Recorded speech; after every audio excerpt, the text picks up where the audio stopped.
Okay, hi everyone. And today, I think last time I said I was going to be doing Ladybird, but the avalanche that is known as Black Panther hit. And I thought I better do that one soon. A, because it came out in Australia at the same time as everywhere else in the world. But B, it was also nice for me to just see a bit more of a fun film after seeing my last 8 or so reviews, which were all Oscar nominees. So we're going to do the usual thing. I'm going to say whether you should go see the film. 2, then we're going to talk about the themes, and then we'll have a break and we'll go through all the spoilers. So just quickly, Black Panther, directed by Ryan Coogler, 18th film in the MCU universe, and really carries a lot of weight with it because, it's got a lot to say about race, privilege, diversity, but clothed in a really fun film. And that's not surprising when you consider the director is Ryan Coogler, who has done Fruitvale Station and then Creed, also with Michael B. Jordan, who we'll talk about later. So just to finish this off, definitely go see it. And if you're going to go see it in the cinema. It's a really big film. And I think it's going to be one of those films which, beyond just being a superhero film, is going to be a film that people are going to be talking about. So if you want to hear and be part of that cultural conversation, you probably need to see it. Okay, I'm going to be back in a second and we'll get into it. Okay, so Black Panther is a known character within the Marvel universe, and people have been talking about it for a long time. This hasn't come out of the blue. Famously, Wesley Snipes, who was Blade, he always said he wanted to play Black Panther. But I think, as we have known, the Marvel universe established itself. Last year, with Thor Ragnarok, it started to do some experimenting with different directors and different takes. And then this has culminated in Black Panther, directed by Ryan Coogler. Now, Ryan Coogler is, I think, 31 years old. 2 films, Fruitvale Station and Creed, both with Michael B. Jordan, and both really, really good. Creed, probably the best boxing film in quite a while, because it flipped the old Rocky kind of story and made it a black story, but you still had Sly Stallone. Really cleverly done, and he has a really good eye. So he's been pushed to the limit with Black Panther because this is a big film, great cast, and as I said in the preview, carrying a lot of baggage. You wouldn't want to stuff this up. And the good news is he has not.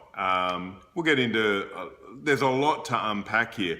But the first thing is, even though I think it's a really good film, the narrative is actually pretty boring for an origin story. You've seen this film numerous times. Guy doesn't want to be a hero, accepts his fate, then comes the villain, has to defeat the villain. How does that all unfold? What is the cost of being a hero? So the story was nothing new. I thought the action was actually pretty clunky. The worst parts of the film, apart from one scene which I'll talk about later, is the action scenes. They're very clunky, and I think that's because Coogler probably is pretty new to having to do all that CGI stuff compared to just having people in a room, or at least even in a boxing match. So that then leads us to the cast. Now, the cast is ridiculous. If you got every great young actor of color who's on the up and put them in one film, then you'd have Black Panther. And so I don't forget anyone, I got my piece of paper and I'm going to read out. So Chadwick Boseman plays T'Challa, or who's King T'Challa, or Black Panther. And he's really been given a bit of a poison chalice with this film, because he's the king, he's the guy who has to keep it all together, and he actually is a little bit boring compared to everyone else who gets to have these kind of over-the-top adventures. But he's very good, and if you know Boseman, he always plays the most regal black guy. You got, like, say, he was Jackie Robinson, 41, and he's always that guy who's just So like he'll probably end up playing Obama. Like he's just that guy. Everyone else gets to have way more fun though. And I'm going to talk about Michael B. Jordan last, but you have Lupita Nyong'o as Nakia, and that's kind of like his on and off girlfriend. Everyone knows Nyong'o. She's a really good actress. She's beautiful and she's got loads of charisma. But then, and just got to read, you got Dana Gurira as Okoye. Now, Okoye steals all the action films. Now, if you don't know the name Dana Gurira, you will know her if you watch The Walking Dead, and she plays Michonne, who's kind of been stealing that whole show for years. She is absolutely fantastic. She is really good. She could have her own film. So she is excellent. Then you have the great Daniel Kaluuya, who I fell in love with in Get Out, and he plays W'Kabi, who's kind of like an offsider and kind of like the right-hand man to T'Challa. Then you've got the breakout kind of artist, I think, because she's so young, and that's Letitia Wright. Now, she plays Shuri. Now, Shuri, so all these characters were new to me. I'm not a Black Panther. I've never read the comic books. Now, Shuri is the tech person in this fictional country of Wakanda, who, if you've been following the Marvel films, is just the most technologically developed and richest nation actually in the world, and it's hidden from the world. And it was only in the last couple Marvel films that you saw Black Panther and you started to find out about Wakanda and et cetera, et cetera. So Shuri is the tech person there, and she uses this incredible metal they have to, the metal which goes into Captain America's shield to do all this incredible stuff. And I read somewhere that it's considered that Shuri is the smartest person in the Marvel universe. So smarter than Tony Stark, smarter than the Hulk, really, like they're really setting her up to be an interesting character. She's got a lot of personality. Then you got Angela Bassett as Ramonda, who's the mother of the king. And finally, in a real scene-eating kind of role, you've got Andy Serkis as Ulysses Claw, and he's the one guy who's been in and out of that country and survived. And so he's got this quite important role in the whole film. So I've just, that's ridiculous. I really haven't done justice to the cast. I just read out their names. Michael B. Jordan. Michael B. Jordan is so charismatic in this role as Eric Killmonger, who comes out of left field, and you see him just kind of doing a few things, and then eventually he comes into the film as the main antagonist to the Black Panther. And he has so much charisma, so much veritas in the way that he speaks, the way that he looks, that when he starts challenging the king, both verbally and physically, you start to side with Killmonger. Like, he puts forth this point of view, which we're going to talk a lot more about, which is the theme of the film, and you start to go, I think he's got a pretty good point. You mightn't like his methods, but you can see where he's coming from. He is fantastic. He's super. Michael B. Jordan is going to be the next Denzel Washington, maybe even bigger, because Denzel really started as a character actor, and then, he had a few roles, but he never broke out as an action star. Michael B. Jordan might be the first guy who'll be like the Black Tom Cruise. That's how much charisma he has. And if you just had to go to this film and they just showed his scenes, that would be enough. Look, I've done a lot of talking here. I want to say that the cinematography by Rachel Morrison, I think she might be the first, she's definitely the first black woman who's ever been nominated for an Academy Award. She might be the first woman. That sounds ridiculous, but sometimes you say this stuff and then you check and it pans out. The music score is great. I'm not a big music person, but I thought it was fantastic. There's the actual score, which is obviously very African, and then you've got Kendrick Lamar has done a couple of individual singles, and they're all really good. Look, there's no real spoilers because, again, it's a superhero film, but I'm going to cut it off here. I'm going to say spoilers, then I'm going to talk back and talk about what actually is the film about.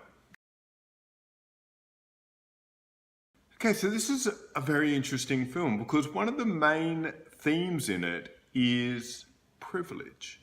Now that's a really loaded term, especially in Trumpian United States, although it's been talked about for a generation or so. So just a quick recap. Wakanda, as I just said, is this African nation, is by far the richest and most technologically advanced nation in the world. His king is part of obviously the royal family, and he ascends after his father is killed in the last Marvel film. So this is a man of incredible privilege. Wakanda has an isolationist policy. It is not helping anyone else in Africa. It's not helping any other third world nations or black nations because its whole thing is we must stay hidden because we would be rounded on by the rest of the world. So the king is the most privileged person within a very privileged nation. So this is doing something very interesting because when Eric Killmonger comes on the scene, he was left behind in Oakland, and his dad was an actual Black Panther, which I thought was just a great little touch. Because he had seen, after being in Wakanda and was a spy in the US, he had seen what was going on there and how racially divisive it was. And so he acted, he became a Black Panther. A literal one compared to the one who is the superhero. And he has a son, and that son grows up in Oakland in the 80s, which, if you know anything about Oakland, was really a quite harsh place. Crack devastated it, and he is then so full of rage and everything that he joins the army and very quickly ascends through all the special forces ranks, and that's why he's got that incredible physicality by the end of it. So he comes and says to King T'Challa, he goes, "What have you guys been doing? Have you looked around the rest of the world? We should be helping everyone, and we should actually be taking what has been not given to our people because of the colonialism which came through the world in the 1800s, because white people had just been putting black people down and colored people all through the third world. Finally, we can strike back. Not only do we have the money and the technological advantage, but we've also got these great warriors, we've got an army, we're going to start a revolution." So when Michael B. Jordan gives this speech, you're going, well, at worst, you're agreeing with him at an intellectual level, and maybe B, you're going, well, don't start a war, but there is an argument to be made that this is what they should do. And so T'Challa has to examine, it's incredibly clever. Here is a film, the 18th film in the Marvel Universe, a Black Panther film teaching white audiences about privilege. So clever. Because he for the first time has to question how easy it has been for Wakanda. And it actually isn't easy when you put on someone else's shoes. So it does that, very clever. You're going to hear a lot about this conversation. Then you have this other great thing, which is the diversity of this cast. So when you have this many people who are black in a cast of a film, what they get to do is they get to be characters.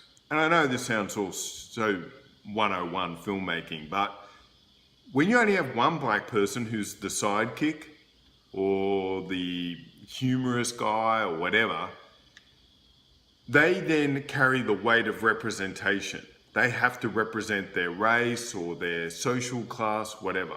But if you have like 12, or in this case, basically nearly everyone is black apart from the CIA guy and the arms smuggler, then they can just be characters. The other thing is if someone dies who's black, it doesn't matter. Whereas it's quite symbolic when it happens if it's an all-white cast and then the black guy dies, like in Terminator 2, spoilers for a 40-year-old film, it carries a lot of weight. And for a long time there was this thing that basically the black guy always died. Then it turned into the gay guy always dies.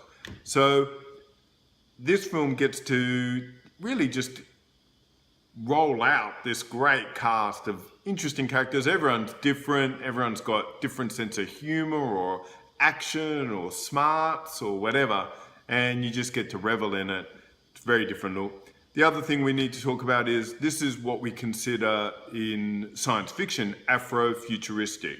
So this has been a genre for quite a while in literature, and it's especially been coming out of this new generation of African authors or people who have especially who can trace their lineage to Africa, and they've been talking about a future which is an African future. And what I mean by that is it's not like a Blade Runner future. It's a future in which the culture of Africa has affected the technology.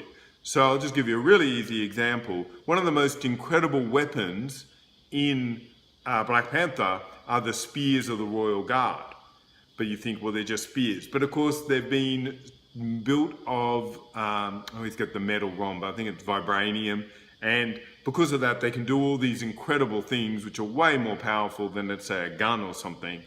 But it has been affected by the culture. So, of course, they're spears which have these incredible powers, as opposed to a Western thing where it might be a gun.